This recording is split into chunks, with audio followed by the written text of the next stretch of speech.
Welcome to another episode of the Baxter School Shootings Podcast. My name is David Reedman. I'm the creator of the K through 12 school shooting database. Just last week, there was another school shooting at a high school just outside of Denver, Colorado. It was a 16-year-old student who opened fire in the cafeteria during lunch. He fired shots in the building. He chased students as they were leaving. He reloaded multiple times, and then he killed himself when the first police officer arrived and found him. And in the aftermath of this attack, there are mentions to being radicalized on social media. And I think that that's a term that it's really easy to just gloss over when you're reading the details of these events because, what went wrong? Oh, they were radicalized online. But when we look at these patterns over the last year, there are 4 different school shootings. The one at Evergreen High in Colorado last week, at Annunciation in Minnesota at the end of August, at Antioch High School in Tennessee back in January, and then at Abundant Life in Madison, Wisconsin in December, where each one of those school shooters was radicalized online. But they were all radicalized in the same way. They all were engaging with the same community, with the same types of content, and they were actually engaging with each other. They were having direct contact. They were using each other's usernames. They were mimicking each other's photos. So there's an online subculture which is part of this radicalization. And to talk about it, I have an expert in that field, a de-radicalization coach who's a licensed mental health professional. So my guest today is Alexandra Herberholt, who got her master's in clinical mental health from Washington University in St. Louis. Alexandra, thanks so much for coming on the show today. Yeah, thank you for having me. Can you start by just giving a little bit of background on yourself and what it means to be a de-radicalization coach? Yeah, definitely. So, my background, I started working in the mental health field about 6 years ago before I got my master's, and I've worked in a variety of inpatient settings. So, I've worked at drug detoxes, psych hospitals, I worked at a forensic mental health hospital. And so, this is the first job that I've worked that is remote. And I kind of pivoted a couple of years ago.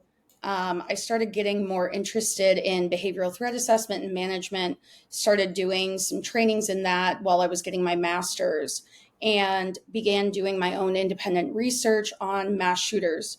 And one of the things that I stumbled across was the common thread that they talk to each other online, they idolize previous mass shooters, and they have a subculture that's also a community for them. And I have been documenting, archiving, and just lurking within the community for the last 2 years to really get a better understanding. So when I began working at Parents for Peace as an exit interventionist, we work with all different kinds of ideologies, ranging from the far left to the far right to anything in between. We work with adolescents and adults. And I have really been learning more after working face to face with people who want to carry out targeted violence attacks, that there's a lot of common threads that I'll talk about today that is also relevant in the shootings that David had mentioned earlier. So in the kind of aftermath of 9/11, there was discussion about, what online radicalization starts to mean, where there were PDF documents of, different Al Qaeda and ISIS materials. And then as YouTube started to gain popularity, there would be some video clips and things that you could watch on YouTube. And I think that's where people started to think about you could be radicalized online without ever meeting the person who's radicalizing you in the real world. But that was a very kind of one-way uh, sharing of information where a group like Al Qaeda is putting out the information and then it's up to somebody to engage with it. But it seems now that there's a much different environment where there's a lot of two-way interaction. Like what are the spaces and types of um, sites that students are interacting with, that these teens who are being radicalized are involved with? So, a lot of what I have been seeing, especially for much younger, like people who are in middle school, that are beginning to get radicalized, a lot of it started on Minecraft and Roblox, where there were adults that were on there. And it's pretty free form, the websites, and you can go into all these different worlds. And basically, they befriend the young person and kind of groom them. And get them to go onto a separate website. And usually it was Telegram for a long time, but now it's much more Discord. So Discord doesn't have any rules, there's no parental controls, and they will begin to expose them to things or kind of, whatever grievance the person has or thing that they're struggling with, they either prey on it or, begin to build them up as a form of grooming. And so we see it like that, but I also see it as a loneliness problem, similar to what you had spoken about with 9/11. Back then, people were much more engaged in person. Most of the clients that we work with, they're not going to in person meetings for an organization. A lot of it is going to be lone actor terrorism, where they want to carry out an attack by themselves. So, a school shooting or anything else. And they will log on to websites, and I see it on all social media platforms. I've seen it on Instagram, Facebook, Pinterest, Tumblr, TikTok, um, Twitter sometimes. But all these different websites that they go on, and then they kind of see these previous mass shooters, and I see them falling into three different categories. The first one is romanticization, where they overlook the crime because they find the perpetrator to be physically attractive. So then they kind of print pictures of them out. Maybe they have a little shrine on their wall or something like that. And then there's also the idolization, where they think that the shooter's really cool. They idolize them because of the amount of victims that they had is a high number. So they feel like the attack was successful. They liked their manifesto. And then we have the identification, which is the really, really dangerous one, because they want to emulate the previous attack. And so that's a lot of what we're seeing on those three that you had spoken about, where it's kind of been a ripple effect, where you see the same common thread of using a white Sharpie to write the names of previous perpetrators on your firearm, or having a shirt that is an ode to a different mass shooting, like the Denver one. And I'll put a link in the comments because a lot of people are just not familiar with what Discord is or why it's different. But just the quick 15 seconds on it is Discord is a multimodal messaging platform where you can post pictures, you can text, you can live chat, you can live stream, you can have video content, but it occurs within individual chat rooms. And a lot of those you need to be invited to. So you can't just search and find random content. It would be a totally private group, and it uses a distributed server system. So that means that the Discord data is in different places all over the world. So it's almost impossible for the FBI to subpoena this unless, the company willingly turns over the information. But a lot of companies don't want to do that unless there are extreme circumstances, because then it's going to make them a less popular application. So a place like Discord, a parent or a school administrator isn't going to be able to just stumble into the area where students might be talking about extreme violence. That's happening in a private, fully encrypted space. Mm-hmm. Yes, and they also use Signal, which is a free kind of chat messenger type app that is fully encrypted. You can set the messages to disappear after a certain amount of time. A lot of organizations, including ours, use that to communicate. So I know that people also, that one has become more popular as well. So. Yeah, and I mean, parents also need to understand that these are very mainstream platforms. Just about any kid who's involved in video games is going to have multiple Discord channels around the game, around game content, around different teams on the game, different events with the game, for all completely legitimate purposes. Just about any journalist that you see their profile, they almost always have a Signal um, contact link in that, because journalists want people who are going to make anonymous tips to be able to reach them from anywhere in the world. So just because you see the Signal app, or just because kids on Discord, does not mean that they're committing violence. What parents need to do is to be able to spot the signs that their kid is starting to engage with some dangerous content that's not mainstream, that's starting to radicalize them. And Alexander, what are some of the warning signs that, say, a parent could look for that might show that their kid's engaging with some of this content? So, one of the things that we see a lot, especially with the younger kids, is when they become so obsessed with this community or anything else, there's something called leakage where they will start to talk about it because they're so obsessed about it. So, maybe they'll out of nowhere suddenly be like, "Oh, mom, did you know about this mass shooting? Did you know this about Columbine?" One of the things that a teacher from the Red Lake shooting had said in hindsight was one of the warning signs for that shooter. He would randomly say things to her in class like, "Hey, did you know that Adolf Hitler was good at math?" And things that had nothing to do with class. So if they're randomly talking about those things, if you're catching them watching gore content, which I'll talk more about, that's also a warning sign. Pulling back, isolating, spending more time online, disengaging with friends that you know and believe are good examples. Um, those are a lot of the warning signs. A sudden fascination with guns, suddenly out of nowhere wanting you to take them to a shooting range because they've never done it. And that doesn't necessarily have to be a red flag depending on where you're living and the culture that you have, but that is something to explore the why behind it, of why they're wanting to do that. And yeah. And that's very consistent with an episode that I'll also drop a link into with Dr. Adana Sur from Effort University in Germany. And she did a study of the social situations and social histories of school shooters.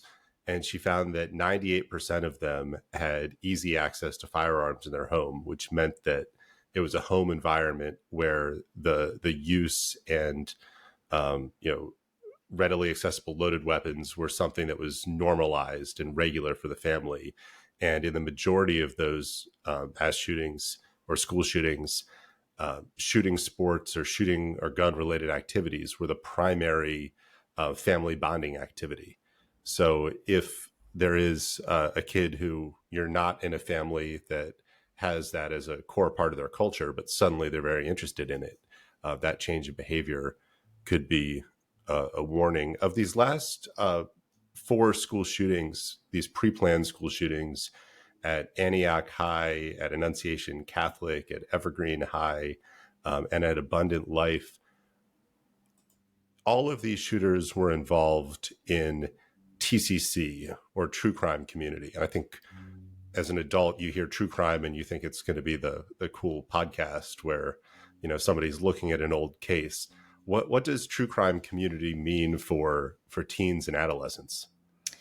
So it is a subculture online that, as I described before, they're either romanticizing, idolizing, or identifying with previous shooters. And they're going to share memes about them. They're going to create a sense of community. They're going to create chats, little pages. A lot of them make fan art.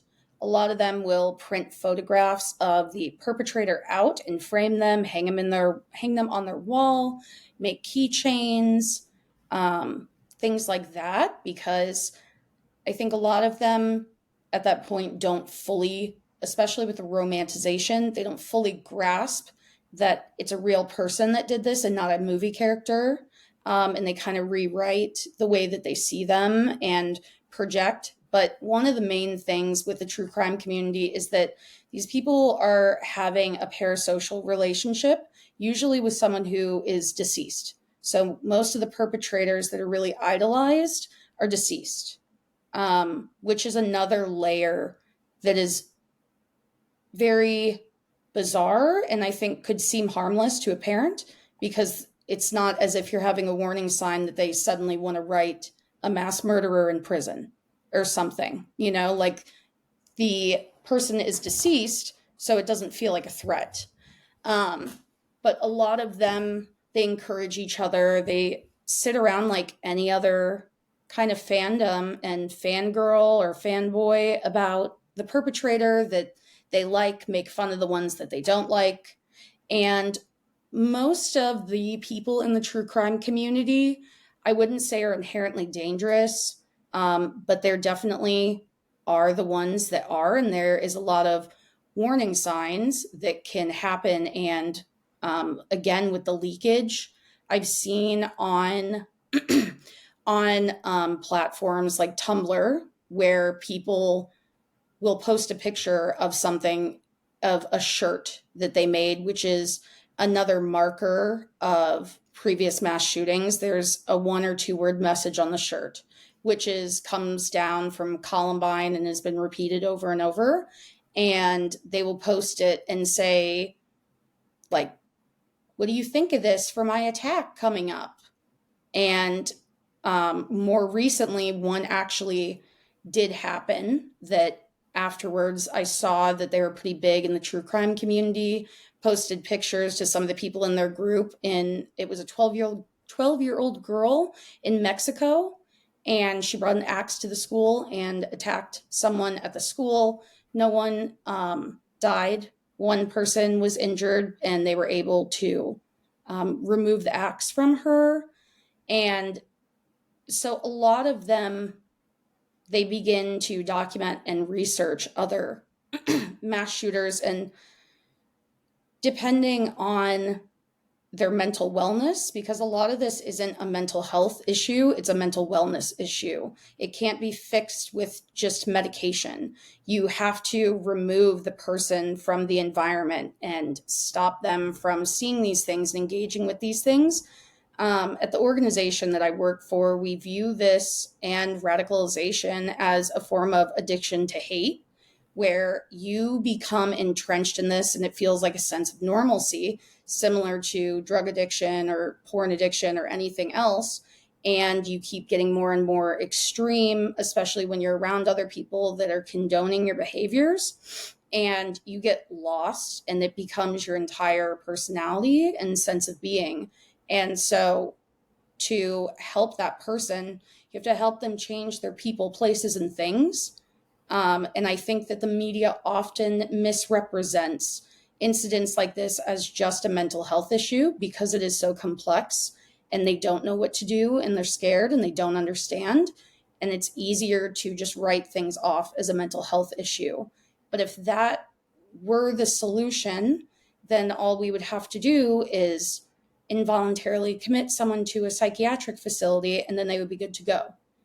But we know that that doesn't work, because in a lot of shooters' histories, they've had an inpatient stay and they still carried out an attack.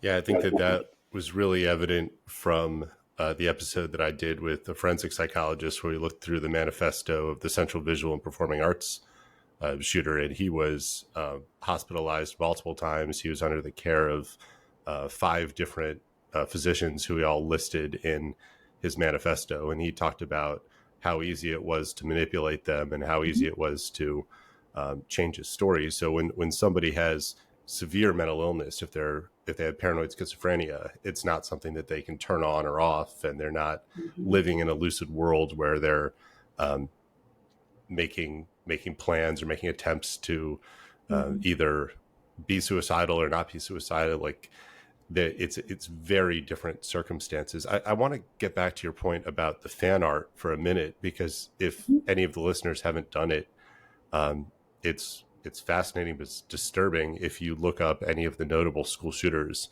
and just put in fan art or cartoon or drawings, there are thousands of pictures of the Sandy Hook school shooter, the Parkland school shooter, the Columbine school shooters, in all kinds of different fantasy scenarios, and drawn as heroes and drawn in biblical ways and drawn in every possible different context. And this is part of the reason that I really think it's important for parents to know the names of school shooters and know the faces of school shooters. Because with the Madison, Wisconsin school shooting last year, she had a shrine to mass shooters and school shooters in her bedroom. But if they're kind of drawn to look like K-pop stars or pop stars, a parent might just think that it's some music group or some, YouTuber that they don't know about. So this idea of no notoriety and not naming or showing the faces of the shooters, the kids are going to find them online. Kids who want to engage with this content are going to find it. It's parents who are shielding these images from themselves. And if parents don't know the names and the images and the nicknames and the terminology and the symbols around these shootings, they're not going to realize that the thing on their kid's wall or the background on their phone is actually a reference to a prior school shooting. So another question I have about the true crime community is not only are they kind of talking about mass shooters and idolizing prior mass shooters, but that's a way that a lot of gore content of every context is shared. Kind of how would you describe gore content to somebody who's not familiar with it? So, unfortunately, most people are under the false assumption that you have to go onto the dark web to see gore content. But it is on the clear web. You can type it in to Google. There's a very specific website that a lot of these shooters have profiles on. So gore content is going to be things like ISIS beheading videos, the cartel beheading videos, murder videos, suicide videos, that if we think of an exposure to any kind of gore that we didn't want to see, maybe you drive by and you see someone in a car crash. Like, that is a traumatizing experience for you to see if you're not asking for it. And most of these kids have been engaging with gore content for years.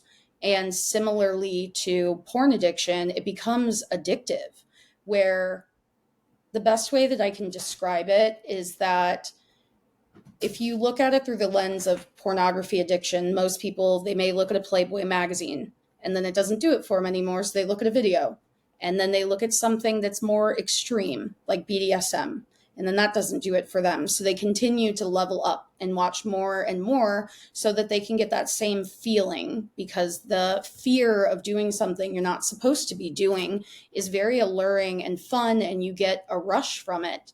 And so these kids have never seen things like this. So when you see it, it's like a train wreck. You can't look away. It's very shocking. And again, because they're so young, they're not fully seeing and understanding that this is a person and it's not a character in a movie that's being killed, that this is a person, a real person with a family.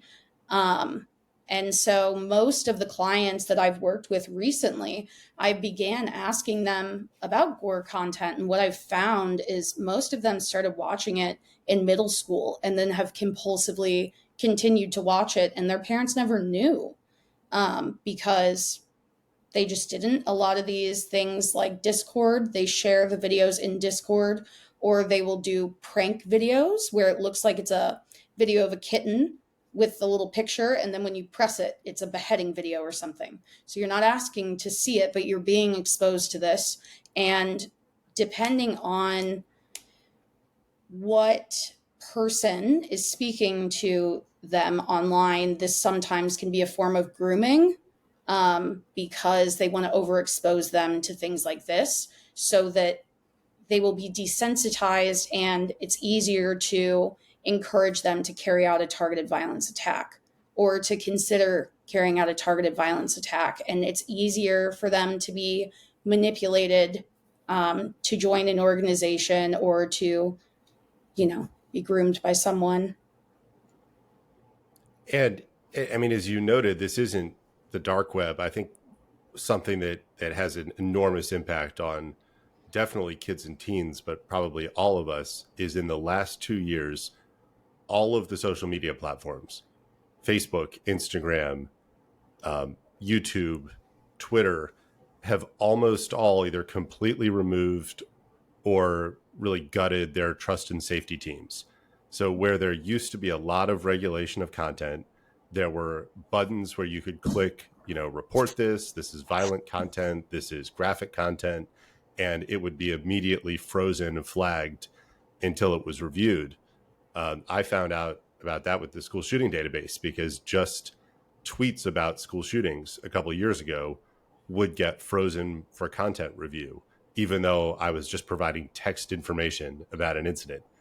So that was where we were a couple of years ago, and it flipped to the completely opposite direction where I stopped posting on Twitter because even a chart of the number of shootings per year, people were posting in the comments pictures of lynchings, pictures of murder, and just extremely graphic content for just the shock value of it being there. And then we've also switched culturally into some of this gore content being very mainstream.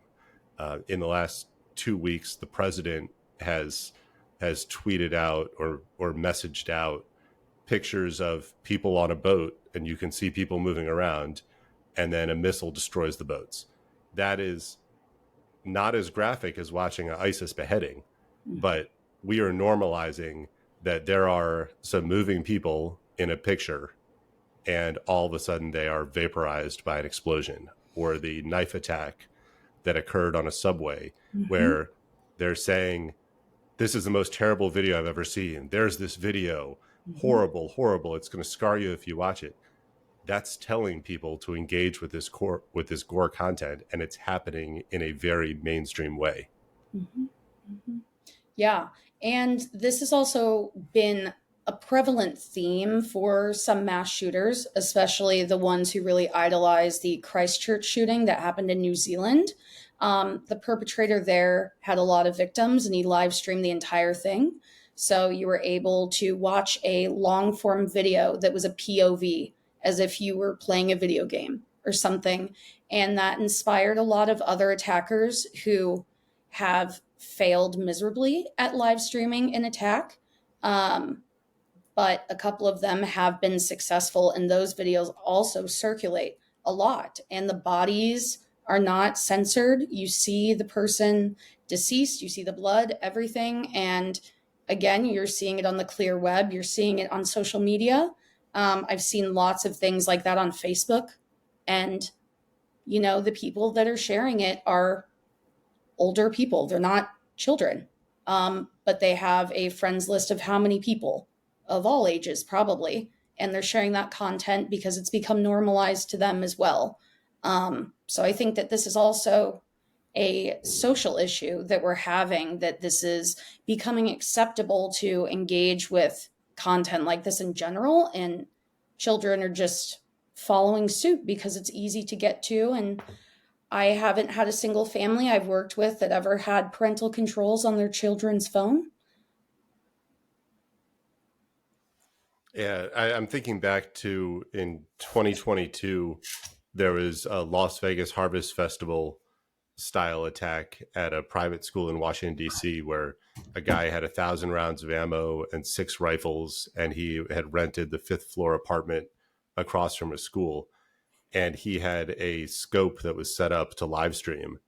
So he started live streaming as soon as the shooting took place by, just complete luck and his own incompetence. He fired 238 shots at the school in less than 2 minutes. 4 people were wounded. Nobody was killed. But on Twitter, all of a sudden I saw this video, and it's a rifle scope with a red dot, and it's tracing across kids who are walking on this glass bridge that connects the 2 buildings on campus. And then all of a sudden, you just see dust and glass, and then it's pointing at the sky because it was an automatic rifle. So with the recoil, most of the bullets went directly up and landed a mile away. But I couldn't, at first I thought this video is fake. This can't be real. But then it was real because there's a capability to live stream this. And at each of those 4 school shootings that I mentioned, at Abundant Life, at Antioch High, and Annunciation, and Evergreen, when you look at the comments posted online, they discussed either watching live streams, being part of live streams. The Abundant Life school shooter was in the live stream during a knife attack by a neo-Nazi in Europe. And then they discussed the Antioch High shooter wanted to live stream his attack, and he was live in the bathroom as he was getting ready to commit that. Another point that is getting a lot of attention this week, and I just wrote an article about it, is groyper content. How would you distinguish groyper from TCC, true crime community, or kind of the gore fetishization? So, groypers, the best way to explain them is that they really like trolling. They like making fun of people. They go out of their way to try and trick people that they dislike into saying something so that they can get themselves in trouble. And they just honestly do it because they think it's funny. It's not really rooted in, connection with any one specific person. There's a lot of wanting to accelerate the collapse of the Republican Party specifically because they don't feel that the Republican Party is conservative enough or Christian or white enough. They are basically against pretty much every protected class that you could think of. And a lot of it, I think they repeat memes and quotes that are inside jokes so that the outer people looking in, they don't understand. And we see this with a lot of different things. One of the prevailing things with it too is that they all follow an influencer, Nick Fuentes, and their mascot basically is a different version of Pepe the Frog, that green, poorly drawn frog. And a lot of the people identify as groypers themselves. They'll have it in their handles on social media. They take pride in it. Sometimes you'll see in their bio, it says America First. They always identify as Christian. The family that I worked with that had a son who was a groyper, one of the ways to rise up in ranks once you're in that community is converting to Catholicism. So that can also be an indication if you are a non-religious family and then all of a sudden your young son, because they don't take women, your young son is really, really, really motivated to become Catholic and is not willing to look at any other denomination of Christianity. And it seems out of left field and they can't really identify why. And then they want to go to the conversion classes, and maybe they've become more political and isolating more. That can all be indications that they're beginning to engage with content like that. A lot of it can be found on incel chat forums, 4chan, these more obscure kinds of things. And groypers tend to be usually legal adults. And I think part of that is the more political aspect of being able to vote and things like that. And a lot of it is more college age people that I've seen. Yeah, the recent very clear groyper case at schools is Antioch High School in Tennessee, which was in January last year. Mm-hmm. And I think this is a really important note, is that the shooter was Black. Even though the groypers have extremely racist content. But in his posts, he talked about how he hated himself for being Black. He hated that he was Black. So he was radicalized kind of into self-hatred. And his username was the name of the Madison school shooter plus groyper. And he posed for a bunch of pictures on social media before the attack. And one of them, that there's a sad Pepe the Frog. That's a really common groyper image where Pepe is wearing a black Adidas tracksuit and he's kind of kneeling with his arms on top of his knees. And the 17-year-old kid at Antioch High took the same picture in an Adidas tracksuit. So there's this blending of real life and these cartoon memes where somebody tries to recreate things from the meme world in real life.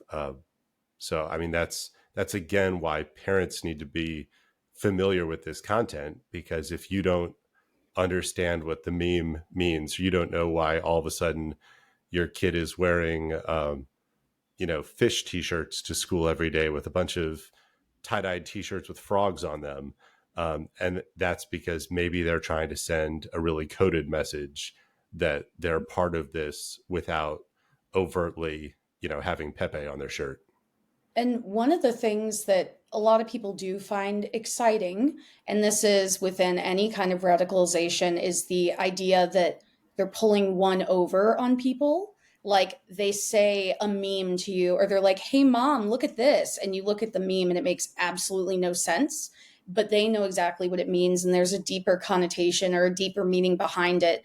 And then that's very funny to them. So, a suggestion for that, and for if your kid has suddenly a shrine on their wall when they never had one before, or they're journaling and they have pictures of these people you've never seen, take a picture of the picture and then go to Google and reverse image search it and see what comes up.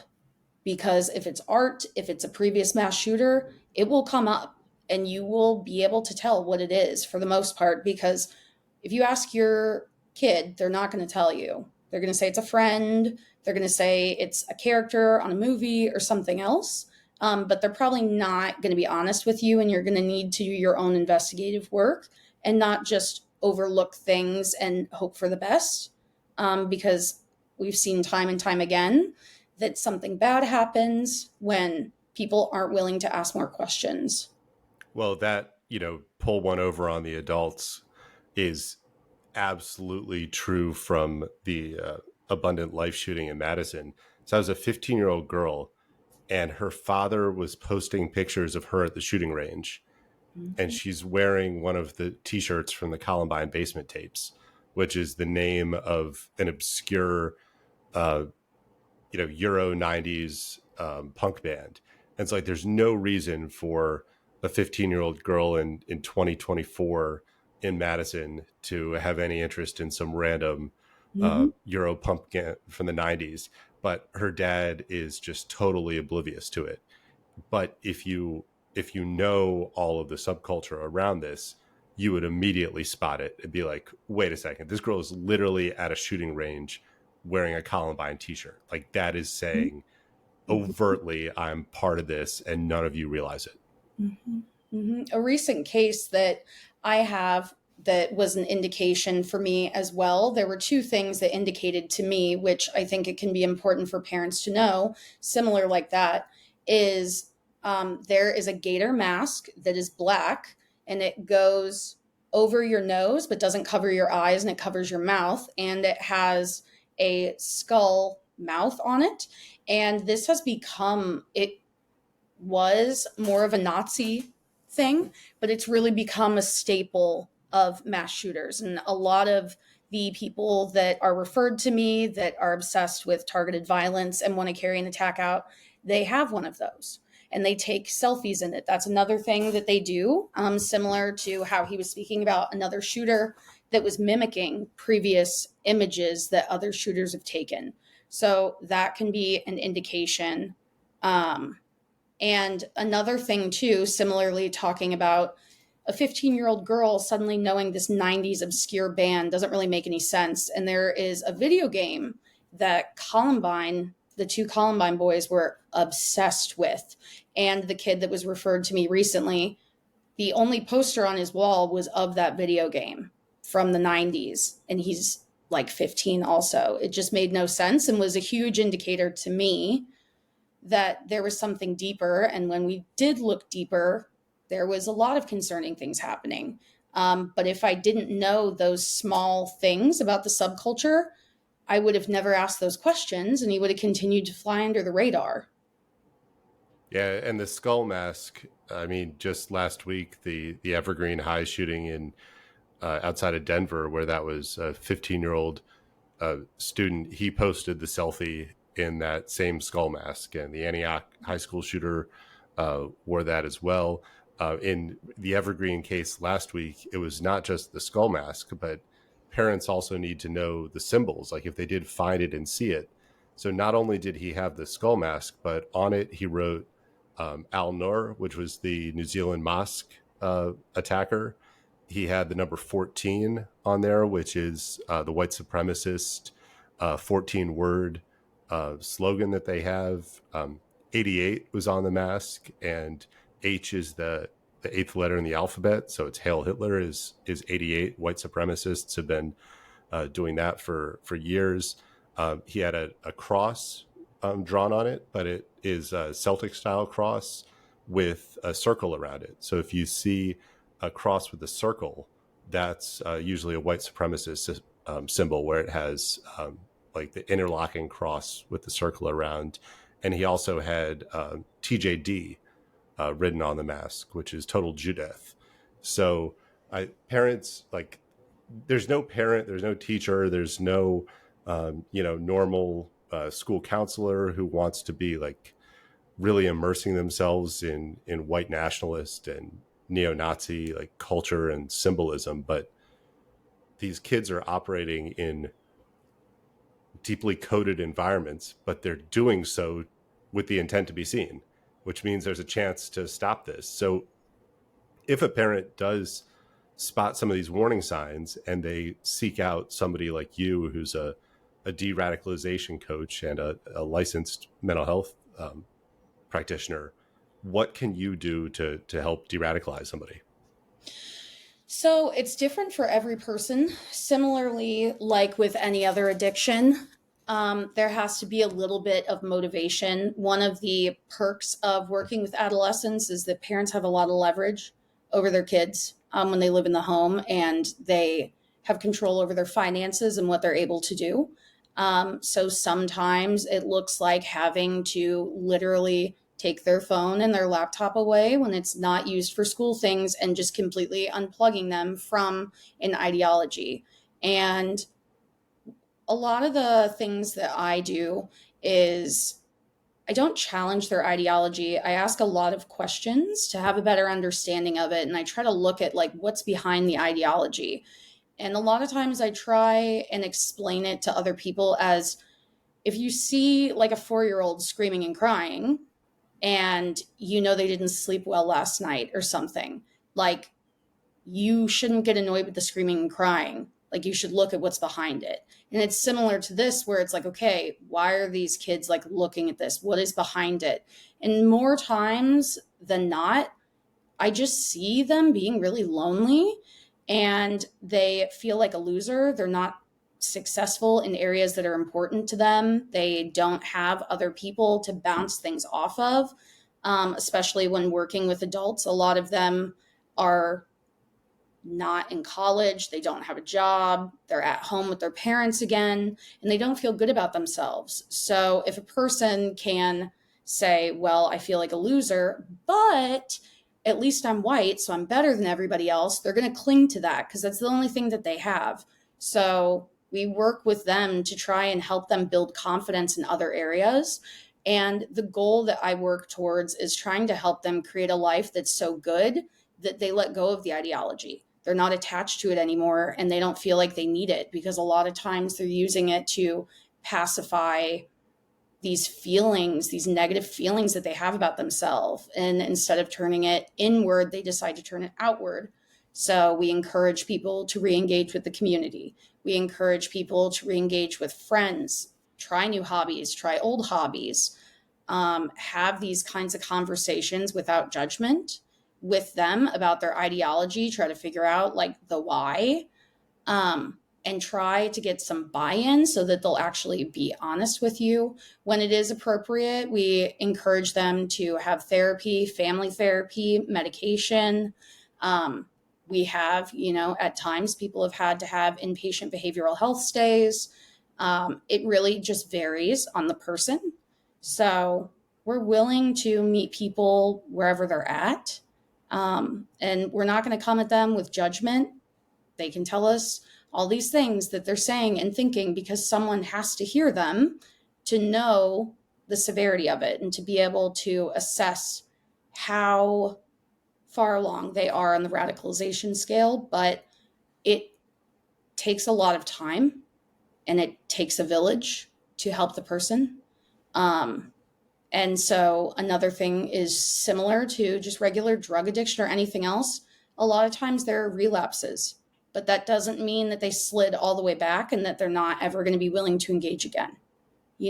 Like sometimes they seem like they're doing very, very good, and then they have a bad day, and all of a sudden they're saying a bunch of things that you haven't heard them say in a long time that's hurtful and mean. But they're falling back into these negative coping mechanisms, but we've been planting seeds and showing them that things can get better. So just being patient and like giving this person that you care about grace to mess up and be like, okay, you made a little mess up. That's fine. Now, like, what are we going to do next? And then on the other side of that, because prevention is always something where a little bit of effort can stop something before it starts and save, a huge amount of effort to bring somebody back.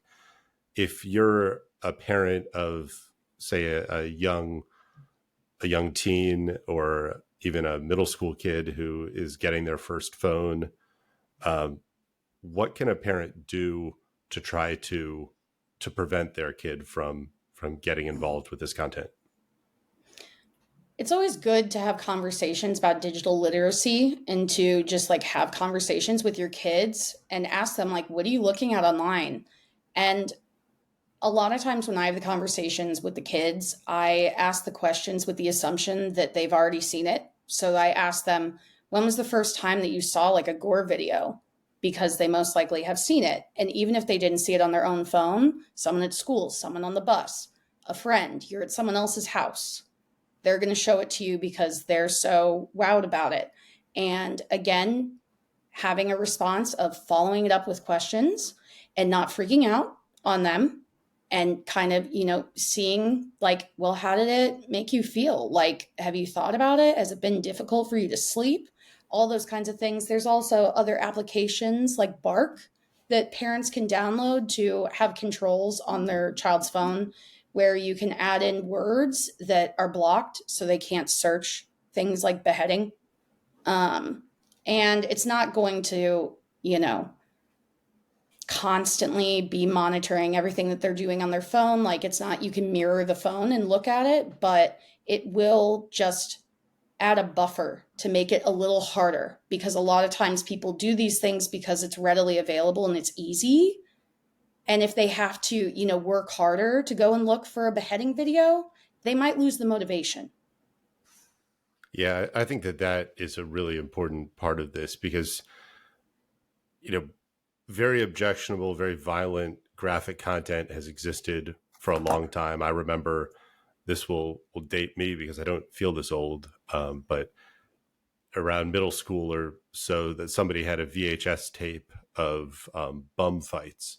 And this was a series where guys would pay homeless people to fight each other or to jump off of walls, or one guy was paid to let them hit him with a car, and it was really objectionable, really graphic content for probably 11 or 12-year-olds to be watching. But that videotape just existed there, hidden in the basement of one kid to be able to consume for a couple minutes before a parent got home. When the phone is available, especially if the phone's not monitored, then just like that porn addiction that you mentioned, they can look at and engage, and the last thing that they see before they go to sleep can be a video of somebody's head being chopped off. It's freaking crazy, but it's the reality. I think you've covered, so many things about prevention, what this space means, what you can do to help. Are there any resources that parents should know about where they can get some more information about this, or how they can get in touch with either you or people like you? Yeah, so the organization that I work for is called Parents for Peace. We have a helpline. You can go onto our website and then call the helpline or send us an email inquiry, and the helpline coordinator will reach out to you to do the intake. And it's free because it's a nonprofit. You can reach out to me on LinkedIn. I'm always happy to talk to people. I have my email on my LinkedIn, and I'm happy to talk to parents. I'm happy to talk to law enforcement or anyone else, schools, educators, anything like that. And a lot of it is just having to just Google things and try to figure it out. It's going to take a little bit of time, but be patient with yourself as well. And, use the internet to your benefit. Well, I will have a link to your organization as well as a link to your LinkedIn profile there. I suggest that people follow it. There's a lot of very good information on there. So a heavy topic, but this is not one that parents can turn away from. So Alexander, thank you so much. Yeah. And unfortunately, we're probably going to talk again.